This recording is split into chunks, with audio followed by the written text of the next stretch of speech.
नमस्ते छात्रों। नवी हिंदी पाठ दूसरा पूरक पाठन है। यह जंगल चित्रा मुदगल इस पाठ की लेखिका है। पाठ को शुरू करने से पहले हम इनका लेखिका का परिचय देखेंगे। देखिए, चित्रा मुदगल, इनका परिचय। जन्म 10 सितंबर 1943 चेन्नई तमिलनाडु में इनका जन्म हुआ है।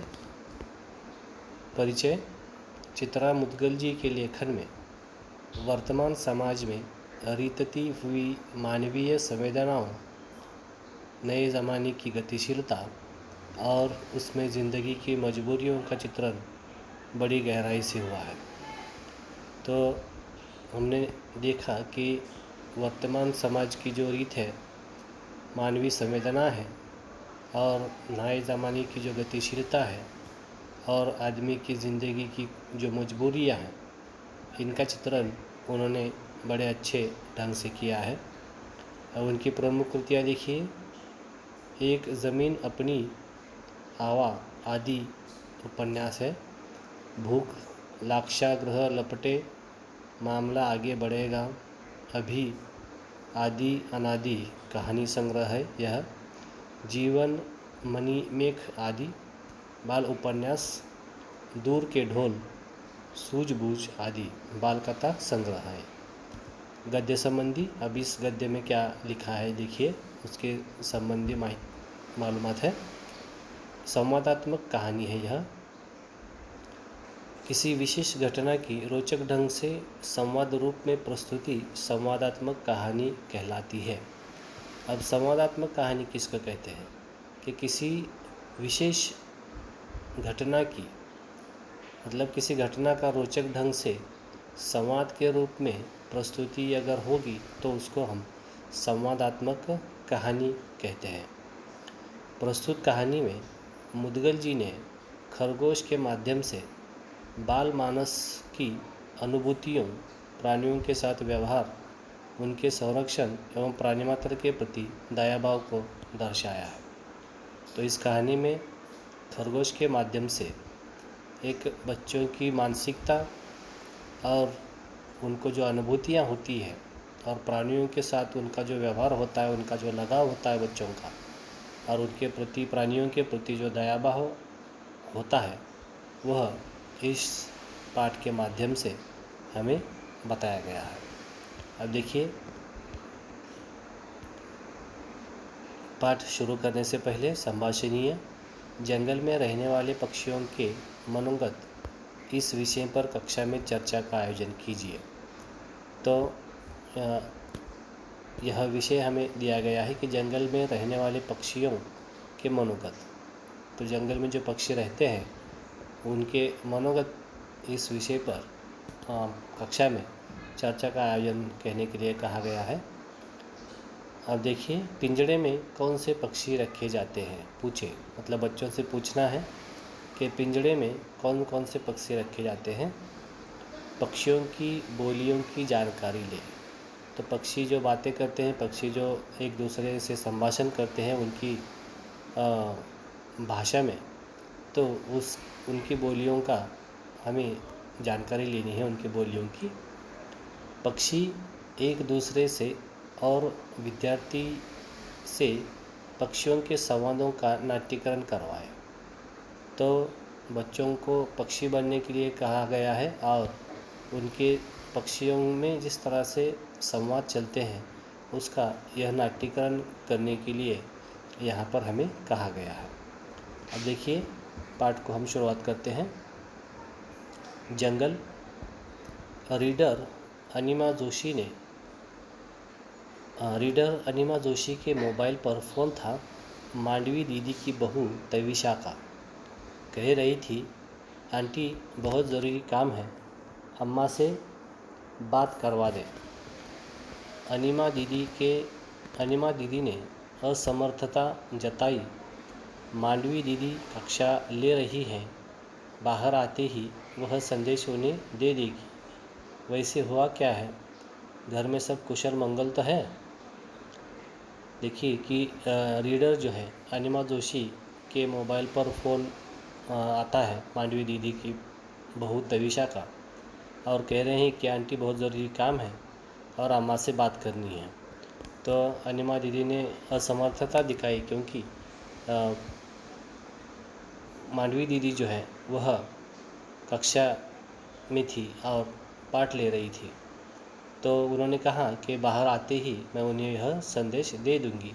लेकिन उन्होंने पूछा कि क्या बात क्या है, घर में सब कुशल मंगल तो है, सब ठीक ठाक तो है?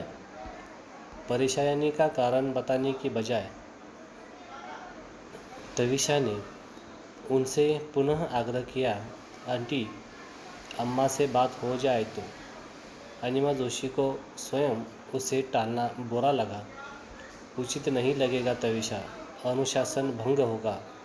मुझे बताओ तविशा, मुझे बताने में झिझक कैसी? तो परेशानी मतलब जिस काम के लिए फ़ोन किया गया था वह काम बताने के बजाय उन्होंने पुनः आग्रह किया। बाद में फिर से कहा कि आंटी अगर अम्मा से बात हो जाए तो अच्छा होगा। तो फिर अनिमा जोशी ने कहा कि यह उचित नहीं लगेगा, क्योंकि कक्षा शुरू थी और कक्षा में जा कर के बोलना यह अच्छी बात नहीं है। यह अनुशासन जो है, डिसिप्लिन जो है यहाँ पर भंग होता है। इसलिए उन्होंने वहाँ पर उनको फ़ोन देना उचित नहीं समझा और कहा कि मुझे बताओ, मुझे बताने में झिझक कैसी? तो फिर वह बता रही हैं कि नहीं आंटी, ऐसी बात नहीं है। तविशा का स्वर भर्रा सा आया। तविशा ने बताया, घर में जो जुड़वा खरगोश के बच्चे पाल रखे हैं उन्होंने सोनू और मोनू, उनमें से सोनू नहीं रहा। तो वह आखिर में आंटी को बताती है तविशा कि ऐसी बात नहीं है, आपको बताने में कोई झिझक नहीं है। लेकिन वह बिना झिझक के फिर तविशा आंटी को बताती है कि घर में जो बच्चों ने जुड़वा खरगोश के बच्चे पाल रखे थे तो उनका नाम था, एक का सोनू और एक का मोनू। तो उनमें से सोनू नहीं रहा मतलब मर गया। तो 10:30 के करीब कामवाली कमला घर में झाड़ू पोछा करने आई तो बैठक बुहारते हुए उसकी नज़र सोनू पर पड़ी। जगाने के लिए उसने सोनू को हिलाया। उसके जगाने की सोनू पर कोई प्रतिक्रिया नहीं हुई। वह बुदबुदाई, कैसे घोड़े बेचकर सो रहा है शैतान। उसकी टांग पकड़कर उसे सोफे के नीचे से बाहर घसीट लिया, मगर सोनू की कोई हरकत नहीं हुई। कमला ने चीख कर तविशा को पुकारा, छोटी बीजी। तविशा अचेत सोनू को देख घबरा गई। गोदी में उठाया तो उसकी रेशम सी देह हाथों में टूटी कोपल सी झूल गई। उसकी समझ में नहीं आ रहा था वह क्या करे। आसपास जानवरों का कोई डॉक्टर है नहीं। अपनी समझ से उसने अपने बच्चों के डॉक्टर को घर बुलाकर सोनू को दिखाया। डॉक्टर ने देखते ही कह दिया, प्राण नहीं है अब सोनू में। आंटी आप अम्मा को जल्दी से जल्दी घर भेज दें, घंटे भर में प्ले स्कूल से पीयूष घर आ जाएगा। तो यह देखा कि हमने किस तरह से सोनू नहीं रहने की जो यह घटना घटी है। तो उसको पहले घर की काम वाली जो है कमला, वह जब झाड़ू पोछा कर रही थी घर में, तब उसकी अचानक नज़र सोनू पर पड़ी, जो कि कोई हिलजुल नहीं रहा था। तो पहले तो सोनू को जगाने की घरवाली ने बहुत कोशिश की कमला ने, लेकिन वह कोई प्रतिक्रिया उसने नहीं दी। और तब उसे बुदबुदाते हुए कह रही थी कमला कि कैसे घोड़े बेचकर सो रहा है। घोड़े बेचकर सोना मतलब बेफिक्र होकर सोना, यह मुहावरा है, घोड़े बेचकर सोना। तो उसकी टांग पकड़कर जैसे उसने घसीटकर सोफे के नीचे से सोनू को निकाला तो वह देखते ही रह गई कि उसमें कोई हरकत नहीं थी। और उसे कमला ने देखा और छोटी बी को मतलब तविशा को बुलाकर कहा कि छोटी बी, देखिए सोनू बिल्कुल भी हिल नहीं रहा है। तो जैसे ही तविशा ने आकर के उसको गोद में उठाया, तब देखा कि उसमें कोई चेतना नहीं है। और उसने क्या करे, अब उसकी समझ में नहीं आ रहा था, क्योंकि आसपास कोई जानवरों का डॉक्टर भी नहीं था। तो अपनी समझ के हिसाब से उसने बच्चों के डॉक्टर को ही घर पे बुला लिया और सोनू को दिखाया। तो सोनू को देखते ही डॉक्टर ने कह दिया कि अब इसमें प्राण नहीं रहे, यह मर गया है। तो अब टेंशन इस बात की थी कि पीयूष, जिसने यह खरगोश के बच्चे पाल रखे थे, तो घर में छोटा बच्चा पीयूष भी था। तो पीयूष और इन खरगोश के बच्चों में बहुत ही आत्मीयता रह गई थी, दोनों में बहुत प्रेम था। तो इसको अब यह समझ नहीं आ रहा था कि किस तरह पीयूष को समझाया जाए। वह सोनू की मौत को बर्दाश्त नहीं कर सकता था। तो इसलिए लोगों के ख्याल में नहीं आ रहा था कि किस तरह से पीयूष को समझाया जाए। तो इस पाठ का कुछ हिस्सा हमने आज देखा।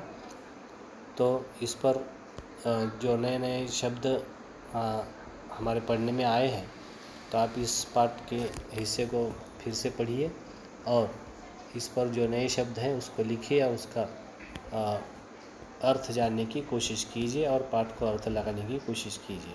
तो आज के वीडियो में इतना ही। धन्यवाद।